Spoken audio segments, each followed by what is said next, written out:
संख्या है। देखो वास्तविक संख्याएं जो है, मैंने आपको एक चार्ट दर्शाया हुआ है, ये चार्ट बनाया हुआ है कि वास्तविक संख्याएं परमेय तथा अपरमेय संख्याओं से मिलकर बनी होती है। कहने का मतलब यह है कि परमेय तथा अपरमेय संख्याओं के समुच्चय या ग्रुप समूह को हम वास्तविक संख्याएं कहते हैं।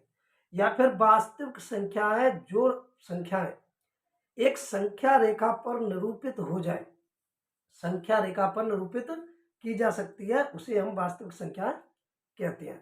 तो वास्तविक संख्याओं के दो प्रकार होते हैं। कौन कौन से होते हैं? एक तो परमेय संख्या है, एक है हमारी अपरमेय संख्या है। तो परमेय संख्या भी हमारी दो प्रकार की होती है। एक तो होती है हमारी भिन्न के रूप में होती है परमेय संख्या, एक होती है हमारी पूर्णांक के रूप में। ये मैं अभी आपको डिटेल में समझाऊंगा सारी चीजें, पहले ये चार्ट के बारे में समझा देता हूँ। तो परमेय संख्या हमारी दो प्रकार की होती है, एक तो भिन्न और एक पूर्णांक। अब देखो पूर्णांक कितने प्रकार के होते हैं? तो पूर्णांक हमारे तीन प्रकार के होते हैं। एक तो होता है हमारा ऋणात्मक पूर्णांक, एक होता है हमारा शून्य यानी कि 0, और एक होता है हमारा धनात्मक। यानी जो हमारी संख्या रेखा होती है, जैसे कि संख्या रेखा हमारी ये संख्या रेखा है और इसके बिल्कुल सेंटर में हमारा होता है 0। अगर हम इसके राइट साइड जाएंगे तो ये प्लस के आते जाएंगे, सभी प्लस के, +3 +4 +5 ऐसे करके अनंत तक चले जाएंगे। और अगर हम इधर की लेफ्ट साइड में चलते हैं यानी बाईं तरफ चलते हैं तो माइनस में जाएंगे, -1 -2 -3 -4 -5 माइनस अनंत तक चलते जाएंगे ये। तो कहने का मतलब ये है कि पूर्णांक हमारे इसमें तीन प्रकार के हो गए। देखो एक तो ये हो गए माइनस वाले, इन्हें तो बोल देंगे हम क्या, ऋणात्मक पूर्णांक। एक हो गया हमारा 0। देखो 0 ना तो ऋणात्मक होता है और ना ही धनात्मक होता है, इसलिए 0 को एक अलग पूर्णांक का दर्जा दिया गया है। और इधर की साइड अगर हम राइट साइड में जाएंगे तो हमारे धनात्मक होते हैं, सारे प्लस में होंगे, जो धनात्मक होंगे तो उन्हें हम क्या बोलेंगे, धनात्मक पूर्णांक। अब देखो धनात्मक पूर्णांक जो होते हैं, जितने भी धनात्मक पूर्णांक होते हैं, देखो धनात्मक पूर्णांक कहाँ से स्टार्ट हो रहे हैं, हमारे 1 से स्टार्ट हो रहे हैं। और 1 से स्टार्ट होने वाली गिनी जा सकने वाली सभी संख्याएं हमारी क्या कहलाती हैं, प्राकृत संख्या कहलाती हैं। तो कहने का मतलब यह है कि धनात्मक संख्याओं को हम प्राकृत संख्याएं भी कहते हैं। और प्राकृत संख्याओं के भी दो रूप होते हैं, एक तो होती है सम, एक होती है विषम। लेकिन फिर भी मैं आपको इस चैप्टर के बारे में पूरा जो चार्ट बनाया हुआ है मैंने, उसके बारे में आप लोगों को सभी की मतलब परिभाषा डेफिनेशन लिखा दूंगा। बाकी आज हम इसका कॉन्सेप्ट पढ़ लेते हैं, फिर कल हम इसका एक्सरसाइज जो 1.1 है चैप्टर, उसको सॉल्व करेंगे। तो चलिए सबसे पहले हम समझते हैं वास्तविक संख्याएं। तो जो संख्याएं संख्या रेखा पर निरूपित की जा सकती हैं, यानी जितनी भी संख्याएं हैं हमारी संख्या रेखा पर निरूपित की जा सकती हैं या लिखी जा सकती हैं, या अपरमेय तथा अपरमेय संख्या के समूह को वास्तविक संख्या कहते हैं। यानी सारी जितनी भी परमेय और अपरमेय संख्या हैं, उन सभी को मिलाने से हमारी क्या बन जाती हैं, वास्तविक संख्याएं बन जाती हैं। अब परमेय तथा अपरमेय, यानी परमेय तथा अपरमेय का मतलब ये है कि परमेय में हमारी सारी संख्या आ जाती है, भिन्न और पूर्णांक परमेय में आ जाते हैं, और पूर्णांक में हमारे धनात्मक ऋणात्मक और 0 आ ही जाता है, और अपरमेय में हमारी सारी संख्या आई जाती हैं। तो कहने का मतलब ये है कि जितनी भी संख्याएं अब तक बनी हैं वो सभी संख्याएं हमारी क्या कहलाती हैं, वास्तविक संख्याएं कहलाती हैं।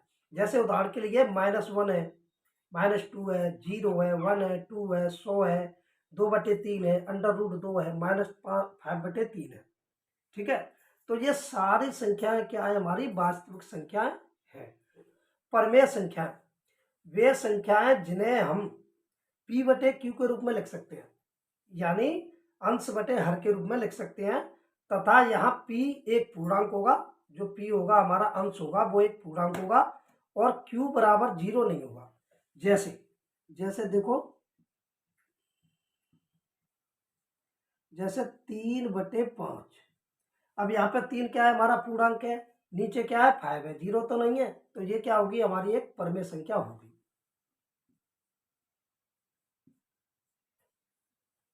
ये देखो अब मैंने इसका उल्टा कर दिया, 5 ऊपर ले लिया, 3 नीचे ले लिया। अब ये 5 पूर्णांक है ऊपर, नीचे 3 है, 0 तो नहीं है, ये भी परमेय संख्या ही होगी। -1/3, -1 पूर्णांक है, एक ऋणात्मक पूर्णांक है, और नीचे क्या है 3, ये 0 नहीं है तो ये भी हमारी परिमेय संख्या होगी।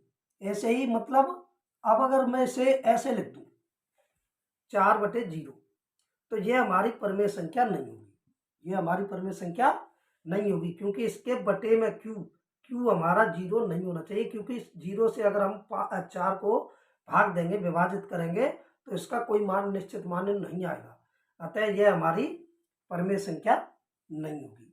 ओके बच्चों, और 0 अगर खुद में 0 है तो ये हमारी परिमेय संख्या है, और अगर हमारे कोई भी पूर्णांक ले लो, धनात्मक पूर्णांक ले लो, आप कितने भी ले लो, तो वो सारे हमारे क्या हो जाएंगे, परिमेय संख्या हो जाएंगे।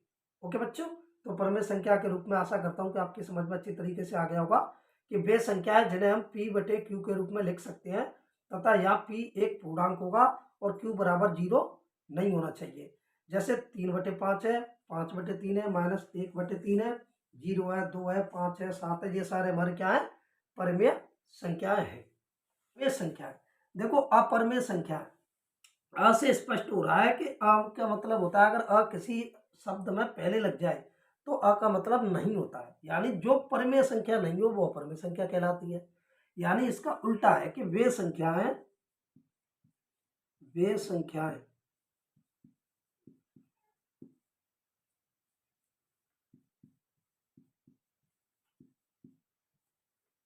जिन्हें हम P/Q के रूप में नहीं लिख सकते, P/Q के रूप में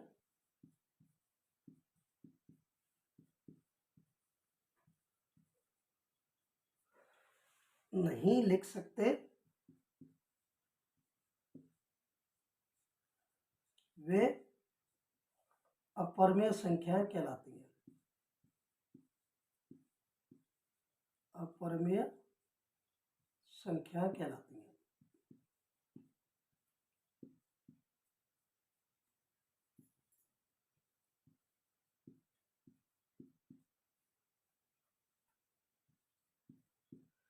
ठीक है बच्चों, देखो अपरिमेय संख्या यानी वे संख्याएं जिन्हें हम P/Q के रूप में नहीं लिख सकते, नहीं दर्शा सकते, उन्हें हम P/Q के रूप में, तो वे अपरिमेय संख्या कहलाती हैं। जैसे उदाहरण के तौर पे लिख सकते हम √2 है, इसे हम बटे के रूप में नहीं लिख सकते, √5 हो गया, √4 हो गया। ठीक है, अब हमारा जैसे पाई, ये चीज ध्यान रखना आप लोग कि पाई का मान 22/7 होता है, पाई हमेशा एक अपरिमेय संख्या होती है। ठीक है, इत्यादि। तो ये हमारी क्या है, अपरिमेय संख्या है। ठीक है, यानी जिन्हें हम P/Q के रूप में नहीं लिख सकते, वे हमारी अपरिमेय संख्याएं कहलाती हैं। चलिए अब देखो, समझना इसको गौर से,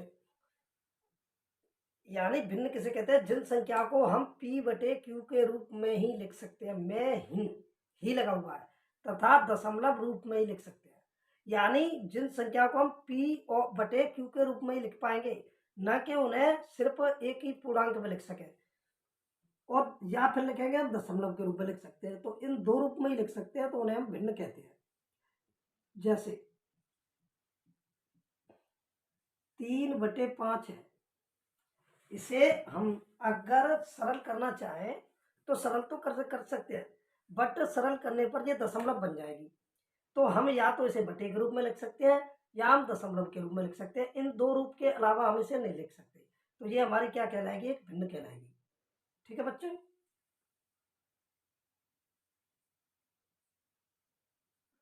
जैसे 5/7 है, अब ये क्या है, हमारी भिन्न है, क्योंकि 5/7 है तो हम इसे डिवाइड भी करेंगे तो दशमलव में मान जाएगा, और वो भी अनडिफाइंड होगा, तो इसे हम क्या मतलब भिन्न के रूप में ही लिख सकते हैं। और ऐसे भी लिख सकते हैं, देखो 1.25, ये 1.25 है, अगर 1.25 को हम सॉल्व करेंगे, मान के चलो इसे सॉल्व करते हैं, तो एक के बाद हम 2 जीरो लगा देंगे, क्योंकि 2 के बाद 2 पॉइंट होते हैं। अब इसे हम काट देंगे, तो काट देंगे, ये कितने बार जाएगा, 5 बार, 25 से ये कितने बार जाएगा, 4 बार, यानी 5/4 ये हमारा क्या हो गया, भिन्न हो गया। तो इसको हमने सॉल्व करके, और इसका मान दशमलव में क्या आया था, 1.25, तो हम इसको सॉल्व करके ऐसे भी लिख सकते हैं 1.25 यानी दशमलव रूप में भी लिख सकते हैं। तो बस दो तरीके ही हैं इसके कि एक तो p/q के रूप में लिख सकते हैं, एक हम दशमलव के रूप में लिख सकते हैं। तो यही हमारी भिन्न होती है, बाकी हम इसे और रूप में नहीं लिख सकते। लेकिन परिमेय संख्या में मैंने एक चीज और बताई थी आपको। क्या बताई थी आपको ध्यान हो तो देखो, अभी मैंने लिखाया था 0 भी परिमेय संख्या होती है, 2 भी परिमेय संख्या होती है, 5 भी परिमेय संख्या होती है। यानी जितने भी धनात्मक पूर्णांक है वो सारे ही परिमेय संख्या होती है, और जितने ऋणात्मक पूर्णांक है वो भी परिमेय संख्या होती है, और 0 है वो भी परिमेय संख्या ही होती है। लेकिन इनको हम अगर बटे में लिखेंगे इसके में तो एक लगाएंगे तो ये परिमेय संख्या बन गई, क्योंकि इसे हमने p/q के रूप में दर्शा दिया। लेकिन अगर हम एक से ऐसे भाग देंगे तो ये एक पूर्णांक भी बन जाएगा, धनात्मक पूर्णांक बन जाएगा। तो इसे हम भिन्न के रूप में नहीं लिख सकते, तो इसे हम डिफाइन नहीं कर पाएंगे, और इन्हें हम सिर्फ दशमलव के रूप में ही लिख सकते हैं। तो ये पूर्णांक किसे कहते हैं? देखो, ऋणात्मक तथा पूर्ण संख्याओं के समूह को पूर्णांक कहते हैं। अब देखो, पूर्ण संख्या, अभी मैंने आपको मतलब चार्ट में नहीं बताया था ये चीज, पूर्ण संख्या किसे कहते हैं। तो देखो एक बार समझ लो, पूर्ण संख्या रेखा पर अगर 0 से स्टार्ट होने वाली जितनी भी संख्या है, 0, 1, 2, 3, 4, 5, 6, 7, 8, 9, 10 मान के अनंत तक जाने वाली, जिसमें 0 शामिल होना चाहिए, यानी 0 से शुरू होने वाली, 0 से शुरू होना चाहिए। तो 0 से शुरू होने वाली सारी संख्या अनंत तक जाने वाली, मतलब धनात्मक साइड में, उन सभी संख्याओं को हम पूर्ण संख्या कहते हैं। यानी 0 से धनात्मक यानी राइट साइड में जाने वाली सारी संख्या हमारी क्या कहलाती है? पूर्ण संख्या है।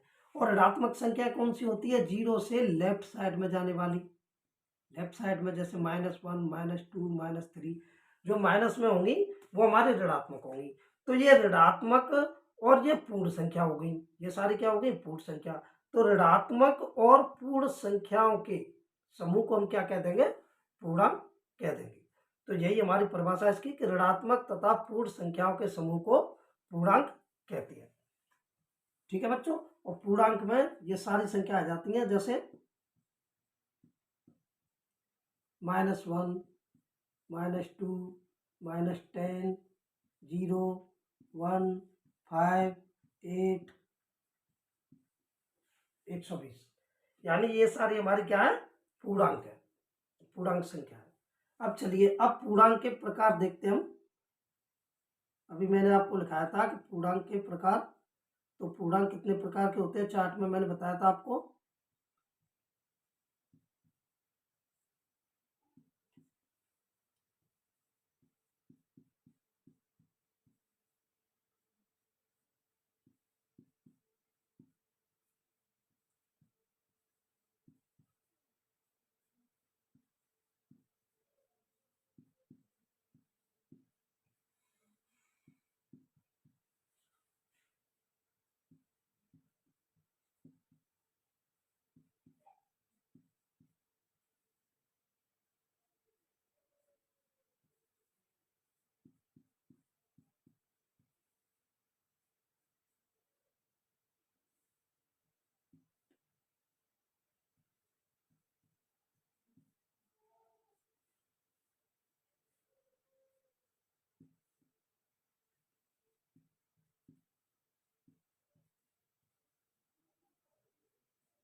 देखो, पूर्णांक के प्रकार, पूर्णांक 3 प्रकार के होते हैं।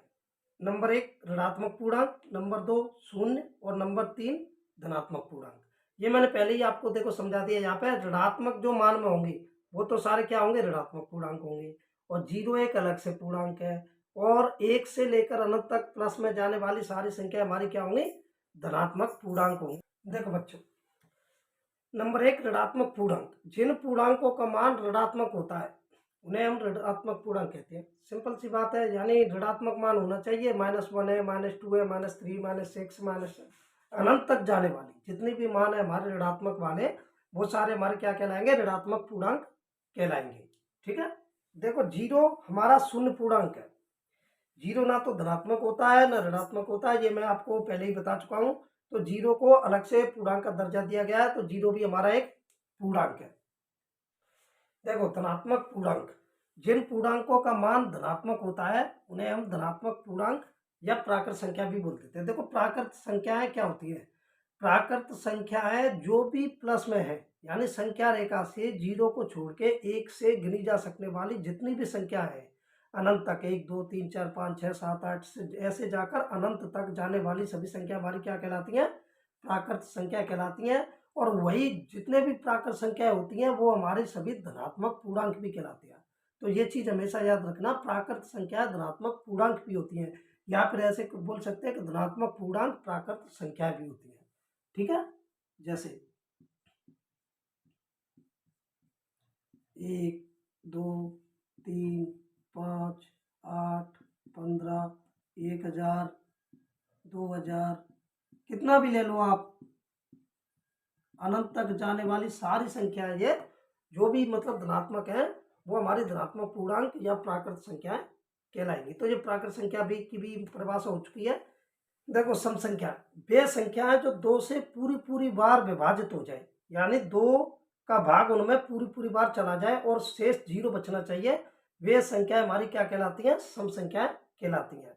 ठीक है, जैसे 2 है, 2 में 2 का भाग देंगे तो जीरो शेष बचेगा, एक बार चला जाएगा। 4 में देंगे तो 2 बार चला जाएगा लेकिन जीरो शेष बचेगा। 6 में भी जीरो शेष बचेगा, 8 में भी। मतलब ये सारी क्या है, सम संख्या है। ठीक है, यानी 2 का भाग जिन संख्याओं में चला जाए तो वो सारी क्या कहलाती हैं, सम संख्याएं कहलाती हैं। देखो विषम संख्याएं, वे संख्याएं जिनमें 2 का भाग पूरी पूरी बार नहीं जाए, यानी 2 का भाग पूरी पूरी बार नहीं जाएगा, हर हाल में कुछ ना कुछ शेष बचेगा, कुछ ना कुछ का एक शेष बचेगा। ठीक है, तो वे संख्या हमारी क्या कहलाएंगी, विषम संख्याएं कहलाएंगी। जैसे 1 है, 3 है, 5 है, 7 है, 9 13 है, इनमें अगर हम 2 का भाग दे के देखेंगे तो एक शेष बचेगा और पूरी पूरी बार भाग नहीं जाएगा, तो ये हमारी क्या कहलाएंगी, विषम संख्याएं कहलाएंगी। अब आते हैं नेक्स्ट।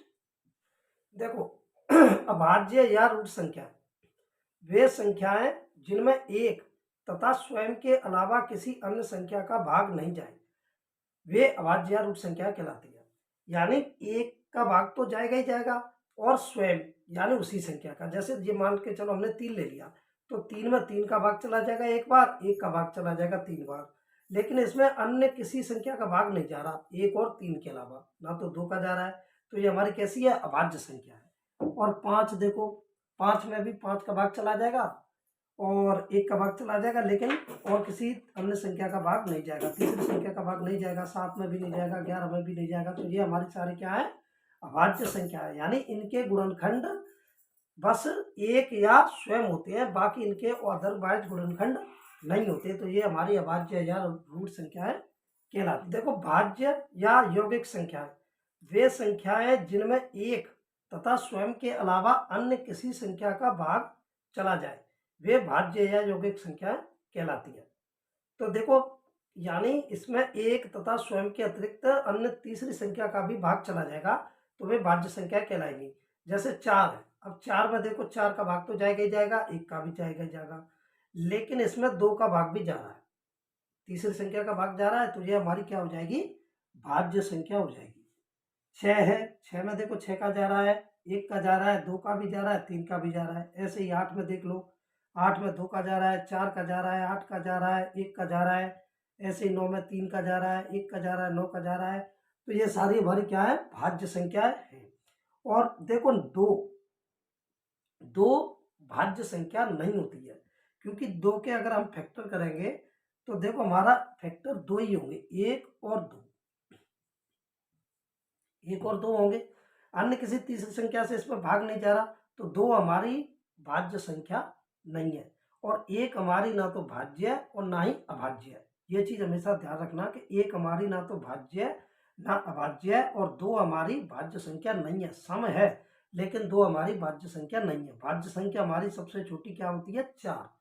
अगर एग्जाम में आ जाए कि सबसे छोटी भाज्य संख्या क्या बताइए, तो 4 होगी। ठीक है, 2 मत कराना, कहीं गलती से 2 कर दो, क्योंकि 2 सम संख्या होती है लेकिन भाज्य नहीं होती, क्योंकि इसके फैक्टर देख लो आप, गुणनखंड देख लो, 1 और 2 के अलावा अन्य तीसरी संख्या का इसमें भाग नहीं जा रहा, तो ये हमारी भाज्य संख्या नहीं कहलाएगी। सबसे छोटी हमारी भाज्य संख्या क्या होती है, 4 होती है। ठीक है, देखिए असहभाज्य संख्या, वे दो प्राकृत संख्या है जिनमें स्वयं तथा एक के अतिरिक्त, दो बार स्वयं लिख दिया क्या, चलो ये बिठा देता हूँ, स्वयं तथा एक के अतिरिक्त या अलावा अन्य किसी संख्या का भाग नहीं जाए तथा उन दोनों का एचसीएफ एक होना चाहिए, असहभाज्य संख्याएं कहलाती हैं। जैसे देखो 3 और 5 है, 3 5 का इनमें जाएगा ही जाएगा, एक का जाएगा ही जाएगा लेकिन इनमें किसी तीसरी संख्या का भाग नहीं जा रहा। इनका अगर हम एचसीएफ ज्ञात करेंगे तो एचसीएफ हमारा क्या आएगा, एक आएगा। तो ये हमारा जो युग्म है यानी जोड़ा है वो हमारी कैसा है, सहअभाज्य संख्या है जी, असहभाज्य संख्या है। ठीक है, देखो सहअभाज्य संख्या वे संख्याएं जिनमें स्वयं तथा एक के अलावा अन्य किसी संख्या का भाग चला जाए तथा उनका एचसीएफ एक नहीं होना चाहिए, वे सहअभाज्य संख्याएं कहलाती है। कहने का मतलब ये है कि अन्य किसी संख्या का भी भाग चला जाएगा। जैसे देखो 4 और 6 है, 4 में 2 का भाग जा रहा है, 6 में भी 2 का भाग जा रहा है, 1 का भी जा रहा है, 4 6 का भी जाएगा तो 2 का चला जा रहा है, तो 2 हमारा इनका एचसीएफ क्या आएगा, 2 आएगा। 1 नहीं आ रहा है एचसीएफ, क्या आ रहा है, 2। तो ये हमारी कैसी होगी, सहअभाज्य संख्या होगी। 5 10 में देख लो आप, इसमें 5 का जा रहा है, इसमें भी 5 का जा रहा है, और 5 और 10 का जाएगा ही जाएगा, तो ये भी हमारी क्या होगी, सहअभाज्य संख्या है। 6 18 देख लो, ये भी हमारी सहअभाज्य संख्या है। 8 24 है, इसमें देखो 4 का जा रहा है, 4 का इसमें भी जा रहा है, 2 का इसमें भी जा रहा है, 2 का इसमें भी जा रहा है, तो ये हमारी क्या हो गई, सहअभाज्य संख्या हो गई। तो आज के लिए मतलब हमने ये बेसिक थोड़ा सा समझ लिया है, अभाज्य संख्या है, सहभाज्य संख्या है और असहभाज्य संख्याएं, पूर्णांक संख्याएं, ये सारी चीज हमने बेसिक कॉन्सेप्ट क्लियर कर लिया है। अब आगे चल के हम कल एक्सरसाइज 1.1 प्रश्नावली 1.1 1.1 सॉल्व करेंगे।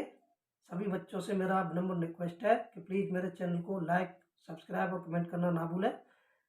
आगे आने वाले सारी वीडियो में इसी तरीके से आपको अच्छे तरीके से प्रोवाइड कराऊंगा, एक एक चीज़ मैं आपको बढ़िया तरीके से समझाऊंगा जिससे आपकी समझ में आए। और अगर समझ में कोई चीज़ नहीं भी आती है तो उसे कमेंट करके ज़रूर बताएं। Damn.